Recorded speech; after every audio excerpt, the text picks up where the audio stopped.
セックスしたいですね。はい。皆様の絶望と悲しみと怒りと嫉妬と不安と恐怖とさまざまな欲望と共に寄り添っていく優しいチャンネル、ネガティブチャンネルへようこそということでね。そうね、皆様また始まりましたね。今ちょっとうるさいですけれども、この冷え冷えとした空間ね、世界の果てからお送りしています。この空間のね隣でね、解体工事が始まってしまいましてね、ここから1ヶ月間ぐらいうるさいと思いますけれども、ご容赦ください。そうね、全て私の人生を邪魔するためにね、物事は進んでいるんじゃないのかなと思う今日この頃です。そうなんですね。今日はね、これを言ったら本当に人生において敗北者なんじゃないのかなっていうねことを言っていきたいと思いますけれどもね、もうね非常に頭にきているので言いますけれどもね、もうね、金持ちね、資産を持っているやつ、金持ちのはね大体嫌いです。ああ言っちゃいましたね。そう、人生に希望がない男だけが言えるね極めつけの言葉ですけれどもね。そうなんですよ。極めつけですね。金持ちは大体嫌いです。まあね、世の中本当にね、人間のできた金持ちもね、わずかながらいるでしょう。わずかにね、1割いるかいないかぐらいじゃないですかね。大体の金持ちはね嫌いですね。私今まで金持ちに少しは会ってきましたけれどもね、やっぱり嫌いですね。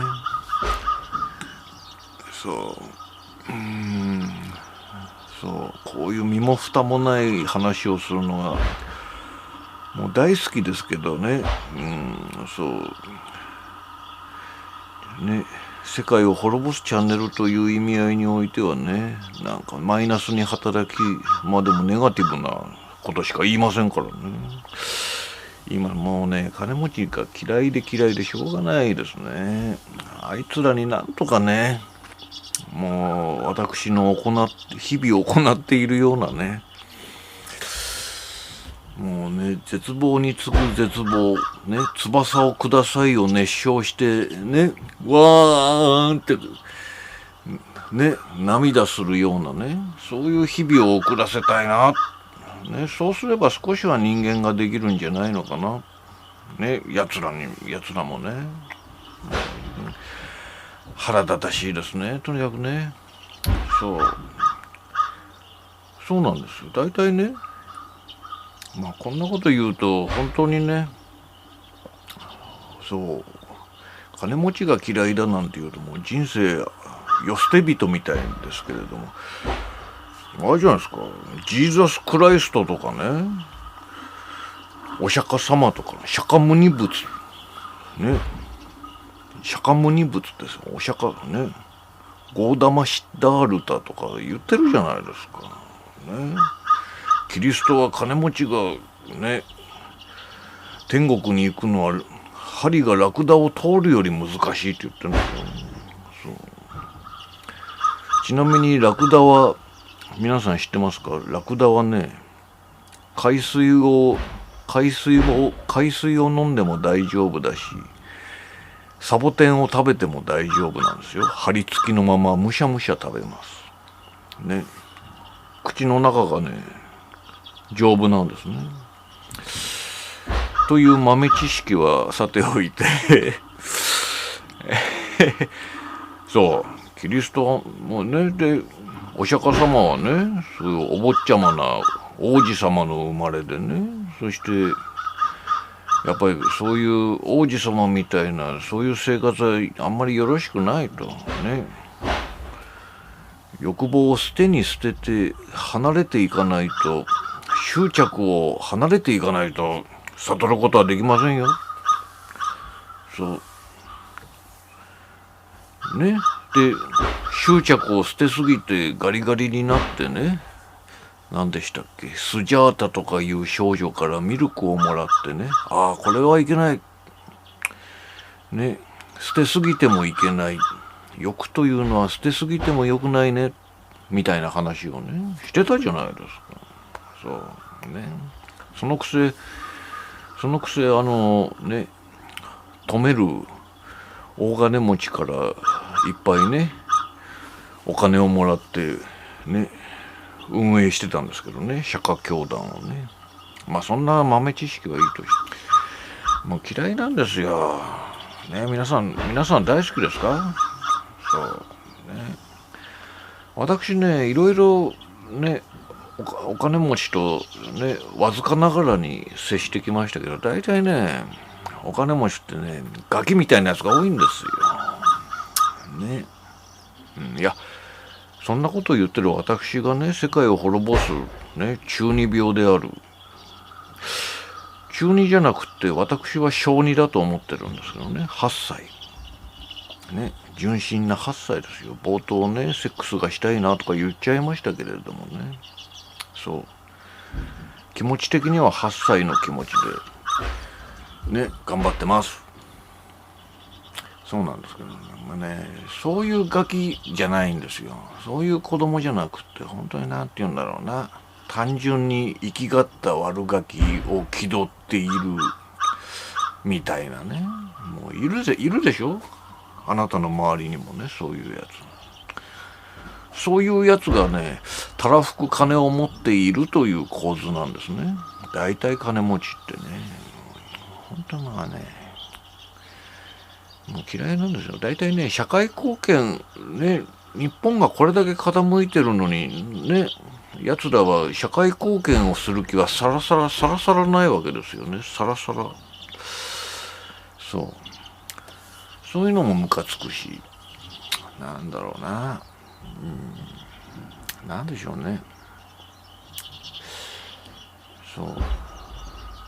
さらに私たちね労働者からねたっぷり搾取しようと思ってね外国人を輸入してね、経団連ともども安いお賃金でねなんとかしのごうとして、そしてもうねいい車乗っていい女抱いてねいい飯食ってね、どうですか皆さんね。皆さんもそっち側に行きたいと思ってるでしょうね。私もかつてそう思ってましたけれどもね。いやでもねもう人生が終わりに近づいてね、底辺労働者、そしてそこをクビになったりうんざりして辞めるみたいなね時期も近づいておりますけれども、まあそうなったらそうなったでね、数年生きて餓死するんじゃないですかね。これだけ労働反対を唱えてますからね。やっぱり最後は自分の主義主張にね、なんて言うんでしょう、主義主張と心中してね死んでいけたらなと思ってます。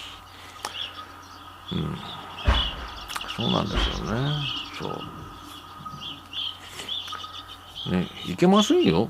その向こう側にはね、もう日本は身分が固定されてますからね。身分が、皆さんどう思います？身分固定されてますよ。親ガチャね、私のように親ガチャ外れてね、貧乏人のね次男坊に生まれた日にはもうね、私もいろいろ試行錯誤してみましたけどダメでしたよ。まあ私の経験談だけじゃなくてね、赤ん坊取り違い事件なんていうのをね皆さんね少しググってみたらね絶望すると思いますけれどもね、金持ちの不動産屋の息子とね、貧乏人の息子が赤ん坊を取り違えた。ね、その後の人生はやっぱり取り違えられた赤ん坊は不動産屋としてしっかりと成功して金持ちね。一方、本当は金持ちの息子に生まれた赤ん坊は貧乏なところに間違えて入れられてね、悲惨な人生ですよ。でもすごく性格が良くてね、なんかトラックの運転手しながら親を介護してね、兄弟にも慕われてね、とてもいい人らしいです。ね、そういうことなんですよ。ね。それで不動産屋で成功した方はめちゃめちゃ兄弟にも嫌われて嫌なやつらしいです。ね。そういうことなんですよ。ね。そう。身分っていうのはね、もう特にそれは数十年前の話ですけど、今現在どうですか皆さんね。もう身分が固定されちゃってるわけですよ。もうね。私がね、そうね、いろいろ説明するまでもなくね、金持ちの子は金持ちになりやすいし、ね、中流の子は中流になりやすいし、貧乏な家のは貧乏な子になりやすいというね、昔ながらのね、緩やかな階層ならばね、逆転も可能ですけれどもね、もう緩やかじゃないですね。日本はもう固定化されてますよ。もう老人の国なんですね、この国はね。そう、僕は8歳ですけど、それは老人が多いっていう意味合いの老人の国じゃないんですよ。もう老体なんですね。国自体が老体なんですね。老人なんですね。そうなんです。もうね、固定化されちゃってるんですね。そう。というね、身も蓋もない話。もうだから金持ちが嫌いなんですよ。もうね。身分固定の象徴ですからね。金持ちっていうのはね。そう。信じられますか皆さん庶民。このね、世界を滅ぼすチャンネルをご覧の、そこのあなた。信じられますかね。365万人、ね。この1億2000万人いる日本で365万人がいつでもですよ。余剰資産として1億、今、為替レートが変わりましたから、だいたい1億5000万円ぐらい、1億5000万円ぐらいを簡単に投資に転用できる。運用できる。まあ、捨て銭ですよね。ね。投資なんでまあギャンブルみたいなもんですから、株だろうとなんだろうとね。そう。投資することができるんですよ。どんだけ金持ちがいるんだっていう話ですよね。そう。バブルの頃でもこんなに金持ちがいなかったらしいですよ。そういうことなんですよ。しかし我々庶民の暮らしはどうですか？ろくでもないですよ。そう、ろくでもないんですよ。ね。そう。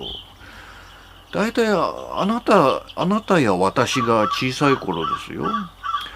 子供食堂なんてありましたね。聞いたこともない話じゃないですか。子供食堂が日本に何千とあるらしいですよ。忘れましたけれどもね。なんか何千件とあるらしいですよ。どんだけ飢えてんだって話ですよね。給食も粗末になってね。そう、給食も粗末な。日本全体がこう、たっぷりと豊かな時代、ね、じゃないんですよ。もう貧困にまみれているのに金持ちはね、上級は非常に増えているわけですよね。この矛盾は何でしょう。ね。人口が増えたわけでもないのに、金持ちはいっぱい。ね。そして、そう、いびつなスライムのような形に、いびつなスライムのような形になってるわけですね。要するに。そう。そして奴らはね、冒頭中断申し上げたように、さらに企業からの株とかね、または経営する、ね、労働者からね、たっぷりとこう、また日本政府からもね、またたっぷりと公金集中したり、労働者から集中したり、ね、株から集中するわけですよ。ね、もう大体嫌いですよね。いや、立派な人もいるかもしれません。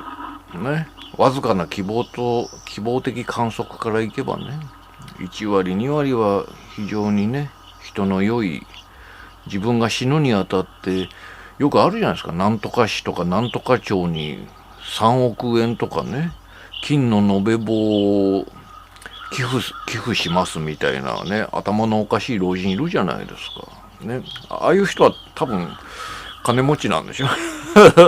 資産をいろんな人に分け与えたり、子孫に分け与えたりした上で、こうね、自分が死ぬ間際にね、お世話になった市とか町とか村とかにね、寄付できるんですから。とんでもない金持ちですよね。まあね、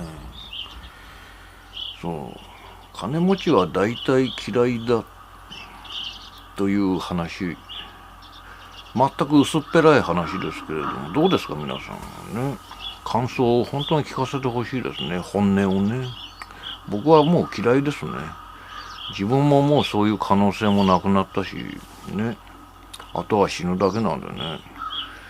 そう、キリストもお釈迦様も言ってますからね。そう、お釈迦様はちょっとあれですけどね、金持ちから寄付してもらってましたけど、そういうことなんですよね。もう嫌いです。そう、格差社会ですからね。底辺に生きる私としては大嫌いですよね。もうやってられないですよね。ありとあらゆるところでマウントを取られてね、まあ上級奴隷の頭のおかしいね、上級奴隷に今もなおね、マウントを取られてますけれどもね、そう、なんで言うんでしょうね。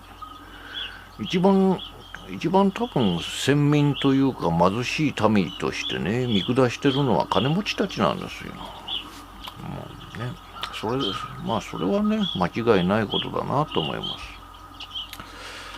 す。ね。かといってね、なんか大地震があったりとかね、大災害があってもね、そう、ちっとも寄付なんかしませんしね。なんか国を良くしようと思ってね、こう国に対してね、なんかこう圧力をかけていくみたいなロビー活動をね、あいつら金持ちはするのかってしないでしょ。国を良くしようとするようなロビー活動、僕がお金持ちだったらしますよ。もちろん、圧をね、激詰めしてやりますよ。毎日国会前に行ってね激詰めしてやりますよ。本当に何やってんだと。もう議員会館とかね、無意味に尋ねてね、何やってんだと、叱り飛ばしてやりますよ。それでね、本当にまともなことを言ってる国会議員とかにね、あれですよ、個人的に寄付をしますよ。そういうこともしないんですよ。するロビー活動は自分のところに金が回ってくるロビー活動しかしないんですね、金持ちたちはね。もうね、もう腐ってんですよ。人間が腐っているから大嫌いですという話でした。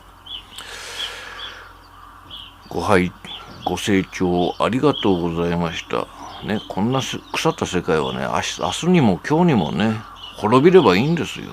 もう間違いないです。もうそれだけはもう間違いない。たっぷりとした自信を持って言えます。ではまたお会いいたしましょう。ネガティブマンでした。